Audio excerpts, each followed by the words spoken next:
todos, como estão? Espero que estejam a ter uma semana boa, um início de semana boa, preparar as coisinhas para arrancar com uma semana completa, a primeira semana completa de trabalho de 2020. Pois é, vai ser a primeira semana completa de trabalho de 2020, muitas chavezinham pela frente.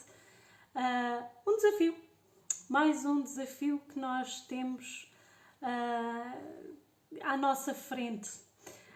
Estou a baixar os olhos porque tenho aqui as minhas notas, como vocês sabem, é um bocadinho, tenho sempre que ter um guia por aqui. Este ano vamos dedicar muito à parte laboral, à parte do stress no trabalho, aos problemas no trabalho.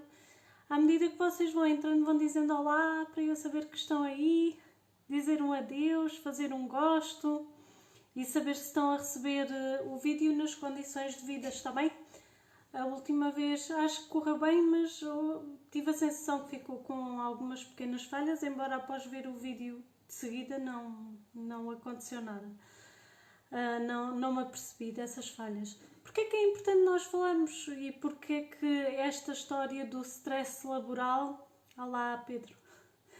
Porquê é que esta história do stress laboral é importante? Nós passamos muitas horas da nossa vida no trabalho, muitas horas da nossa vida no trabalho. Quando temos uma carreira no mesmo sítio, estamos com muitas pessoas durante muito tempo. É um desafio muito interessante. Olá Mar, olá Rosário, boa noite, bom ano para vocês. Passamos, como eu estava a dizer, passamos imenso tempo com os nossos colegas de trabalho. Acabam por ser uma segunda família. Porque o tempo que a gente passa com eles, olá Vera, o tempo que nós passamos com os nossos colegas de trabalho muitas vezes acaba até por ser durante a semana. Temos alturas em que passamos mais tempo com colegas de trabalho e partilhamos coisas com eles do que propriamente com a nossa família. Durante o fim de semana não, durante as férias não. Mas nós temos períodos em que trabalhamos muito, em que passamos bem mais de 8 horas, e vocês sabem do que é que eu estou a falar. Bem mais de 8 horas no trabalho, chegamos a passar 12 horas ou perto disso no trabalho, em alturas de maior complicação, e esse tempo que nós passamos e essas coisas, essas vivências que nós trocamos com as pessoas com quem estamos a trabalhar, são importantes para nós, porque nos vão afetar depois em todo o resto da nossa vida. Portanto, não é só aquele bocadinho que temos ali, é também toda a bagagem. Olá Joana, bom ano. É toda a bagagem que esses relacionamentos que nós criamos no trabalho nos põe em cima dos ombros, fica dentro do nosso coração e que depois levamos para todas as restantes áreas da nossa vida. E é muito interessante como isto tem vindo, como os problemas que têm uma causa no laboral têm vindo a crescer substancialmente ao longo dos últimos anos. E têm vindo a crescer tanto que em 2019 a Organização Mundial de Saúde decidiu incluir o burnout, que é o culminar do acumular do stress no trabalho, como doença, ou seja, admiti-lo como uma doença mental. E é importante revelar aqui o que é isto do burnout. O burnout, no fundo, acaba por significar, é um bocadinho difícil traduzir para português, mas é como se fosse uma explosão, um queimar por dentro, um queimar súbito por dentro. E essa expressão, o que é que ela nos traz? Traz-nos um conjunto de sintomas, é uma designação para um conjunto de sintomas que têm a ver com o stress e que têm origem numa coisa específica e única, no trabalho. Não existe burnout familiar, não existe burnout das mães, existe stress das mães, existe problemas familiares, conflitos familiares, mas o burnout é só trabalho. Ele afeta todas as áreas da vida, como aqui referimos, mas a sua origem específica vem do trabalho. Esta questão tem sido muito desvalorizada ao longo dos anos e eu acho que é uma questão que é importante nós falarmos e sensibilizarmos cada vez mais as pessoas.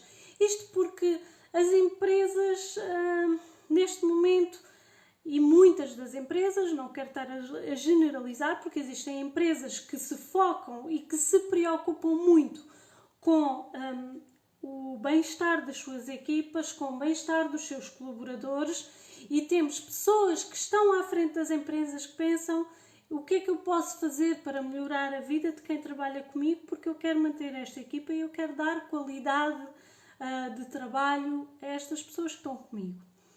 Mas nós temos uma grande maioria de empresas que começaram eventualmente com pequenas empresas, mas depois abriram o mercado e se tornaram grandes povos da sociedade, grandes empresas. Olá Bárbara, bem-vinda, um bom ano para ti.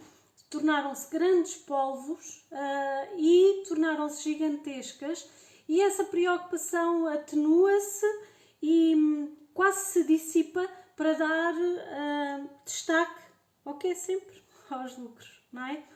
Portanto, é importante responder, é importante ter dinheiro, é importante ter lucro, é importante que os nossos acionistas estejam satisfeitos e que a gente vá evoluindo mais e mais dinheiro, independentemente disso ser à custa das pessoas que fazem a empresa, que é quem lá está. Os gestores muitas vezes são substituídos, os acionistas mantêm-se muitas vezes, especialmente os acionistas maioritários, os gestores são substituídos, as FIAs intermédias são substituídas, mas existe uma base do triângulo que é constituído pelo trabalhador, pela raia miúda, como costumamos dizer em bom português. E esse trabalhador é tantas e tantas vezes sacrificado e levado a extremos, em diversas situações. Por exemplo, é preciso trabalhar, a pessoa tem um contrato, soube agora há pouco tempo de uma pessoa que tinha um contrato de 8 horas e que era constantemente assediada para fazer 12. Porque a empresa precisava, porque faz falta e a pessoa, o colaborador faz um dia e faz outro e deixa de ser uma situação pontual para passar a ser uma situação quase de obrigatoriedade daquele trabalhador fazer as 12 horas, quando o contrato de trabalho é específico e diz que são as 8. O assédio pode ser de tal ordem, e neste caso que eu tive conhecimento foi de tal ordem que a pessoa acabou por sair mesmo da empresa, por não aguentar mais, por sentir que não tem vida, por sentir que, por mais que se tentasse defender, aquilo era uma coisa que a acompanhava e que se estava a tornar insustentável. Como noutras situações, existem casos opostos em que aquela pessoa, por algum motivo, já não corresponde ao perfil que a empresa quer, e então o que se faz muitas vezes, em termos de assédio moral, que acaba por ser assédio moral, é retirar a esse colaborador funções. Começam por retirar uma função, 2 funções, 3 funções, até que a pessoa acaba por ficar durante o tempo todo a olhar para uma parede, a ir ao telemóvel, a ir ao Facebook. E isto é uma forma de pressão para quê? Para a pessoa sair da empresa, ou por ela própria, quando a empresa tem interesse nisso, ou então uma forma de pressão que está ali dissimulada, mas vai pressionando até que existe uma proposta para o colaborador deixar de sair, ou porque extinguem o posto de trabalho, ou porque as funções foram atribuídas a outras pessoas. Porquê? Porque não existe simplesmente interesse que aquela pessoa, por um motivo ou por outro, seja por motivos de perfil profissional, seja por motivo de desempenho, não interessa. E então, as pessoas começaram cada vez mais, e ao longo destas últimas décadas, a ser descartáveis. Não queres, meu amigo? Ok, tudo bem, vai-te embora. Há mais quem venha a seguir. Há uma fila à porta de pessoas para trabalhar. Então, com a entrada da crise, em Portugal isso foi claro. É assim, não queres? Opá, vai-te embora, nós não queremos saber, o desemprego está altíssimo. Se tu vais-te embora, nós temos 3 a bater-nos à porta a querer o teu lugar. Portanto, ou te sujeitas àquilo que nós queremos e que nós te dizemos para fazer, independentemente de ir ocupar o teu tempo, independentemente de não ser remunerado. Muitas das vezes as horas extra não são pagas, vão para bancos de horas e depois o colaborador não pode propriamente estar a tirar quando lhe dá jeito ou quando ele quer. Este mês não, para o próximo, este mês não, para o próximo. E vão enrolando, enrolando, enrolando. E isso torna-se uma pressão, um stress enorme. Nas últimas décadas isto tem vindo a aumentar, há cada vez mais problemas de saúde mental e de saúde física, porque estamos a falar de um stress maléfico, ou um stress que não faz bem à saúde, porque não é um pico de stress que nos ajuda a aumentar a produtividade, como já temos referido aqui.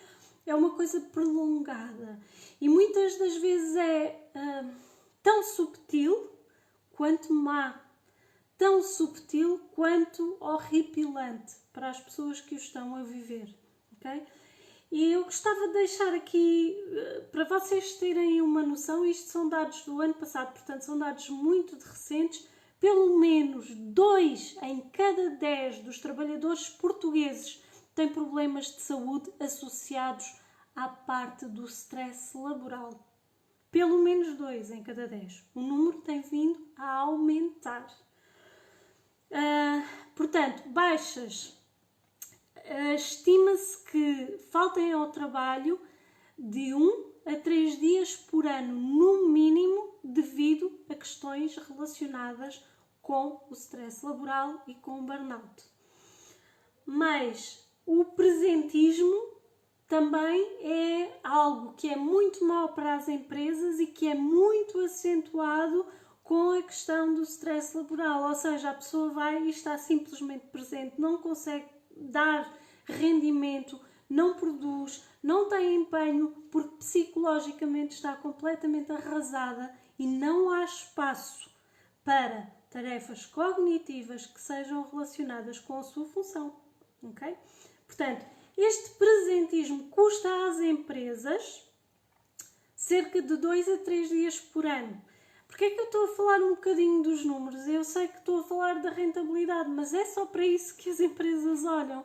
Então, se calhar também é bom nós sensibilizarmos quem nos está a ouvir ou quem nos pode ouvir de que não fazer nada pelos colaboradores significa estar a perder dinheiro, ok? O stress laboral é devido ao stress laboral que cerca de 50 a 60% das pessoas mete baixa, ok? As baixas podem ser passadas por inúmeros motivos, por uma gripe, por uma constipação, etc, etc. Mas muitas das vezes estas pequenas doenças físicas têm a ver com o quê? Com o stress laboral. Como falámos já, o stress provoca uma série de alterações em termos do nosso corpo, nomeadamente a baixa das defesas do sistema imunitário. E nós, quando baixamos as nossas defesas, meus amigos, venham constipações, venham gripes, venham viroses, venham gastroenterites, porque nós estamos tão frágeis que basta uma coisinha assim para nos mandar abaixo e nós ficarmos de cama. Portanto, estes dados são de 2019, como eu referi, portanto são dados muito recentes e que têm vindo a crescer, a crescer, a crescer. Eu creio que é em 2022 que vai sair o novo CDMI.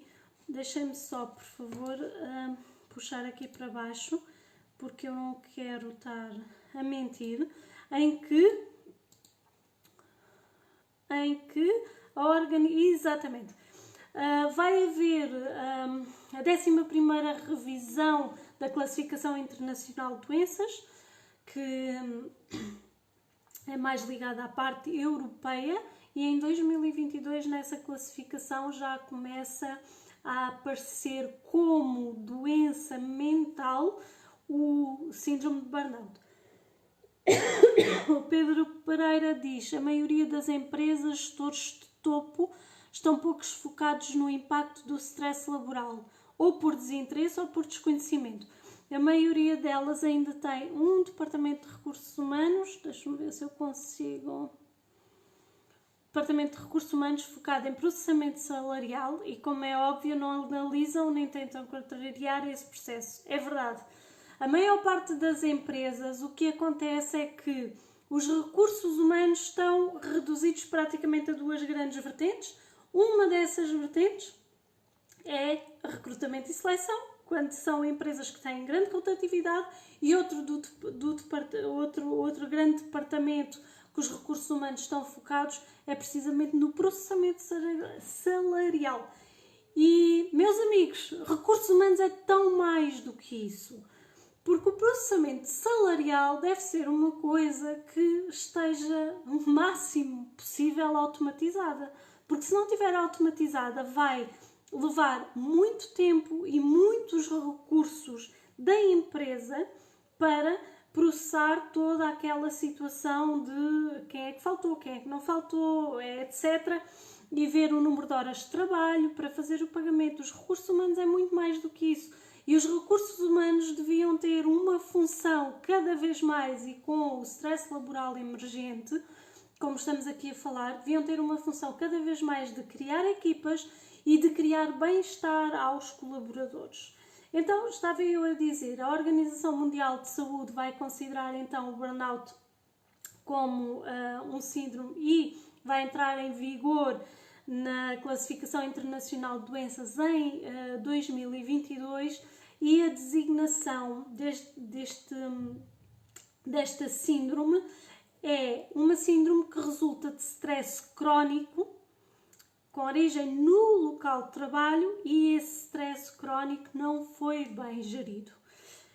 Vai dizer ainda que o burnout refere-se especificamente a fenómenos do contexto profissional, cá está aquilo que eu dizia no início, e não deve ser aplicado para descrever outras situações, outras experiências noutras áreas de vida. Portanto, aquilo que estamos a falar em termos de burnout é relacionado com o trabalho.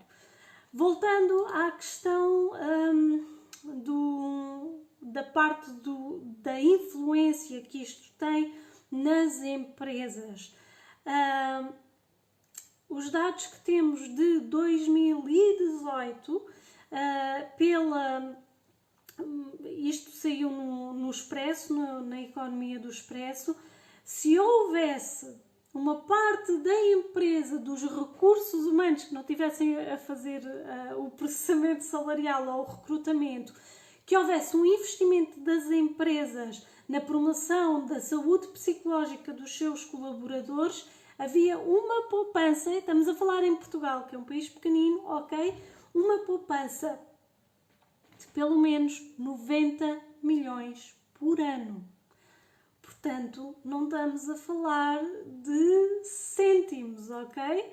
As pessoas, o que acontece é que as pessoas estão a sofrer com stress laboral e de forma cada vez mais e mais intensa. As pessoas, ao sofrerem de stress laboral, vão produzir menos, vão ter menos rentabilidade e vão, meus amigos, faltar mais ao trabalho. Lembrem-se de um dos dados que aqui dei, que 50% a 60% das baixas têm origem em alterações psicológicas relacionadas com o stress no trabalho. É muito, ok? E eu gostava de deixar esta mensagem e gostava que vocês pensassem um bocadinho sobre isto, porque afinal, o que é que se passa aqui? O que é que está a acontecer? Existem inúmeras coisas Olá, Cris, Fama, bem-vinda, um bom ano. E o Pedro diz, e vão fazer erros. É verdade, as pessoas vão cada vez, ou seja, quando nós estamos sob uma pressão dentro do próprio trabalho, é natural que o foco se disperse e que nós façamos erros com maior facilidade. E esses erros, muitas das vezes, em vez de serem em vez de nos serem corrigidos e termos alguém ao nosso lado que nos ajude, o que acontece muitas vezes é que os próprios colegas de trabalho acabam por apontar e dizer: tu cometeste este erro, então não dizem diretamente, em vez de apontarem, o que fazem é ir ao superior e dizer: eu vi, porque na semana passada ele fez assim, ele falhou. Isto começou a tornar-se, em vez das empresas serem e da comunidade laboral, os colegas serem uma comunidade e serem realmente colegas, não, tornaram-se adversários. Adversários à procura de erros que os outros estão a fazer para se defenderem a eles próprios, para subirem, porque nós deixamos, ao longo destas últimas décadas, o que aconteceu foi que deixou-se de ter uma comunidade no trabalho para se passar a ter uma competitividade no trabalho. Porque o trabalho é raro, porque é difícil ascender, porque eu para subir tem que ser, não pode ser por mérito, eu tenho que subir pisando aqueles que estão à minha volta porque é a única forma. E para além disso, eu tenho que me defender de tudo e de todos. E então, em vez de chegarmos ao trabalho segunda-feira de manhã e beber um cafezinho com os colegas e dizer assim: olha, o meu fim de semana foi complicado, olha, tive uma discussão com o meu marido e foi difícil, e depois os miúdos meteram-se no meio e estava deserta que chegasse segunda-feira para poder sair de casa e respirar. Isso é completamente impossível. É completamente impossível, porque qualquer informação que seja dada a um colega de trabalho pode ser utilizada, que é: eu sei, ela discutiu com o marido, é melhor eu estar atenta, a ver o que é que ela faz mal, porque se ela errar pode ser que a mandem embora, e se a mandarem embora pode ser que a promoção seja minha. E o que acontece é que há cada vez mais, as pessoas estão mais sozinhas, mais isoladas, têm menos e menos comunidade, têm menos e menos partilha, e apesar desta coisa toda do Facebook, do LinkedIn, sei lá, todas as redes sociais, Twitters, as pessoas terem a possibilidade inclusivamente de fazer videochamadas quando querem e se verem, isso não está a promover os laços. Cada vez mais os laços se perdem. E se nós pensarmos um bocadinho, na nossa vida adulta, a nossa principal comunidade é a comunidade laboral. Porque é, como eu comecei a conversa, é onde nós passamos muito tempo. E é daí que podem sair, dentro do mesmo departamento ou fora desse departamento e noutras áreas, é daí que podem sair e que vão sair eventualmente novos amigos, em que a pessoa se estende de um entendimento dentro daquele círculo e passa para outros círculos sociais e familiares. Se nós não temos isso, então de onde é que vêm as novas amizades? É uma boa pergunta.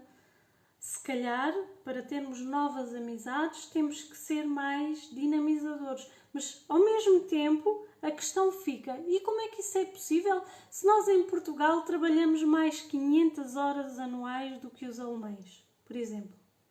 Não é? Ainda há relativamente pouco tempo, penso que 3, 4 meses, saiu um estudo a dizer que os portugueses são os que deixam os filhos mais tempos na creche. E porquê?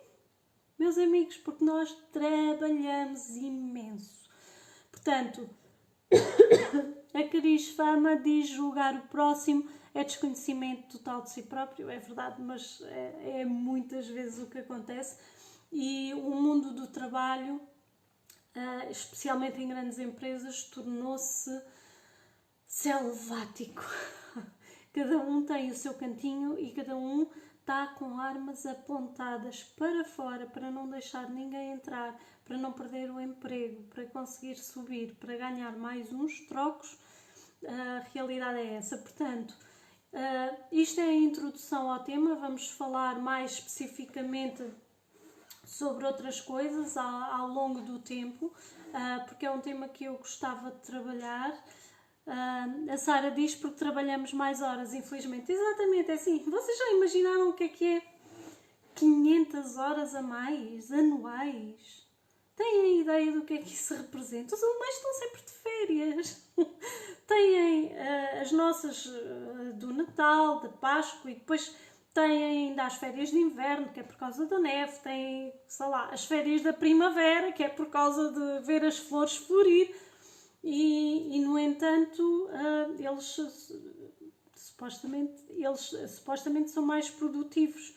Portanto, há aqui qualquer coisa que falha e aí já estamos a começar a entrar em teorias, não é? Agora, este é um tema que eu acho que é muito importante e que nos afeta em toda a nossa vida, porque nós não chega a hora de sair e despimos a farda e vestimos a nossa própria pele, porque nós quando saímos, mesmo quando se despe a farda, o que acontece é que nós continuamos a ser nós e a nossa problemática e a nossa preocupação com o trabalho acompanha-nos, ok? Portanto, vamos falar um bocadinho sobre isso. A Sara diz, ora aí está, saem mais cedo do trabalho. O Pedro diz ter melhores gestores, mais organização, pois. Porque se nós somos tão bons lá fora e se recebemos tantos prémios lá fora, então o mal se calhar não está nos portugueses. Se calhar o mal, ou pelo menos na base, não é? Se calhar o mal estará nas altas chefias ou nas chefias intermédias, mas para isso é preciso uma análise cuidada a cada situação para se verificar realmente o que é que se passa na organização em específico.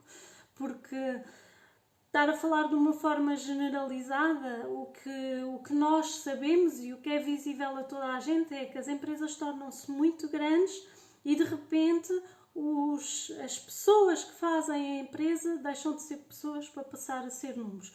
E depois temos uma estrutura burocrática imensa, mesmo na parte das empresas privadas. A parte das empresas privadas muitas das vezes tem processos sobre processos sobre processos, que no fundo acabam por ser repetições de trabalho, duplicações, triplicações da mesma coisa e essas situações perde-se imenso tempo em estar a fazer uma coisa que é a repetição da outra, que é a repetição da outra.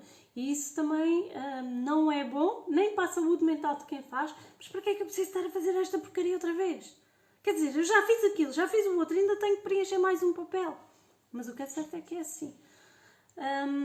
E então eu convido-vos a continuarem a seguir a página, se tiverem interesse neste tema, para discutirmos e podermos trocar ideias sobre ele.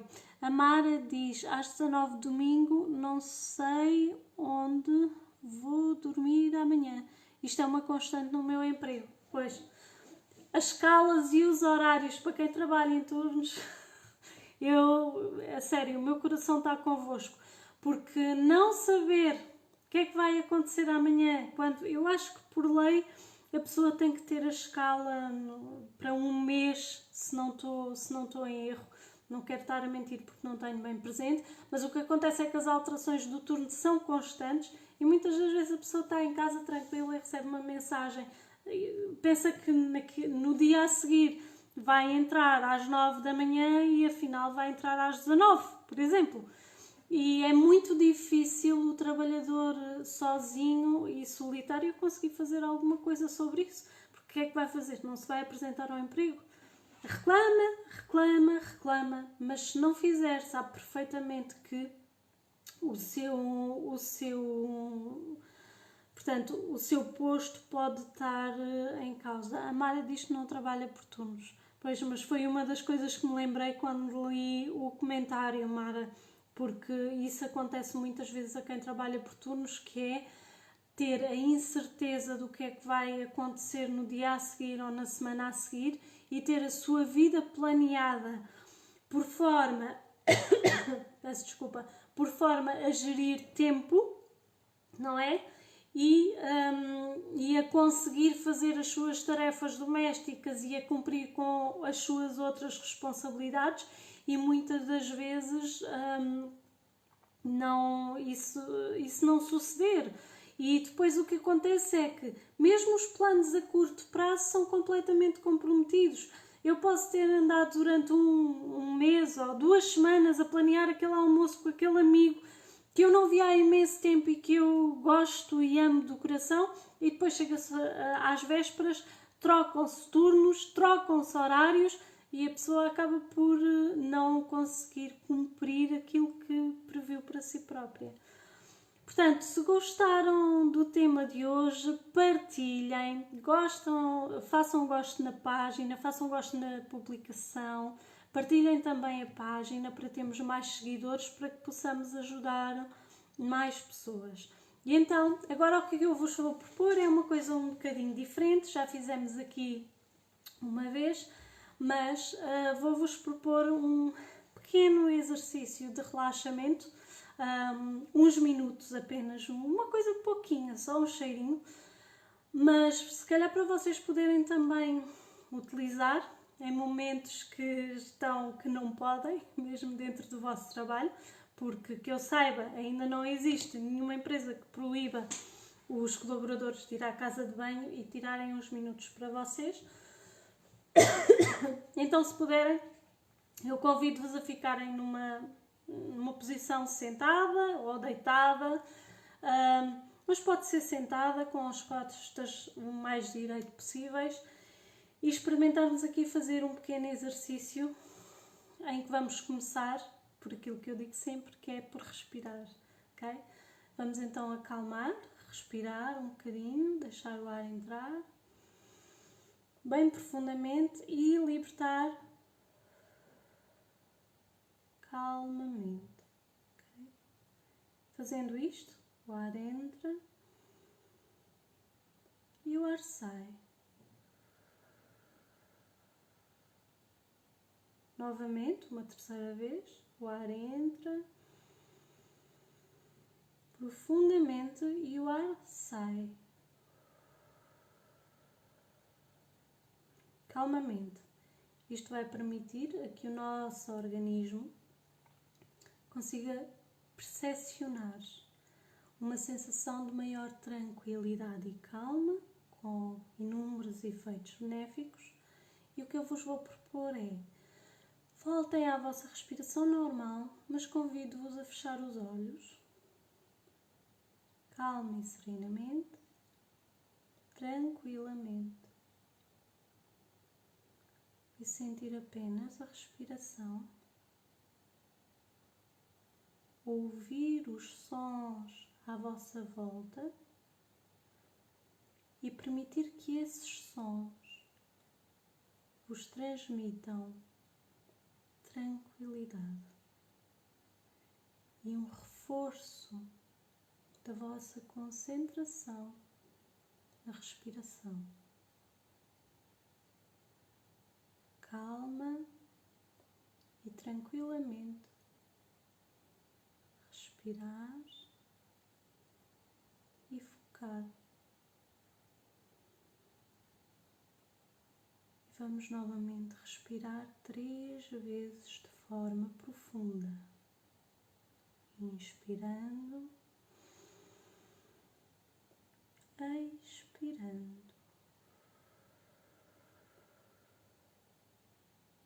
Inspirando e expirando. Autorizem-se a vós próprios a relaxar e a serenar. Autorizem-se a vocês mesmos a estarem por uns instantes unicamente focados na respiração, no vosso corpo, no espaço que vos rodeia, relaxando, relaxando e relaxando. E a pouco, quando quiserem, ao vosso ritmo e à vossa vontade, podem começar a mexer os dedos dos pés, os dedos das mãos e a regressar abrindo os olhos, calma e tranquilamente, tomando total consciência do que vos rodeia e sentindo-se bem. Às vezes não é preciso muito, às vezes basta um bocadinho assim, uns minutos, 1 minuto, 2 minutos, para sentar, respirar e para nos fazer sentir melhor. Obrigada pela vossa atenção, espero que tenham gostado. Vamos manter-nos dentro deste tema. No próximo direto vamos continuar com este tema. Vamos falar mais em pormenor de algumas coisas relacionadas com o stress laboral.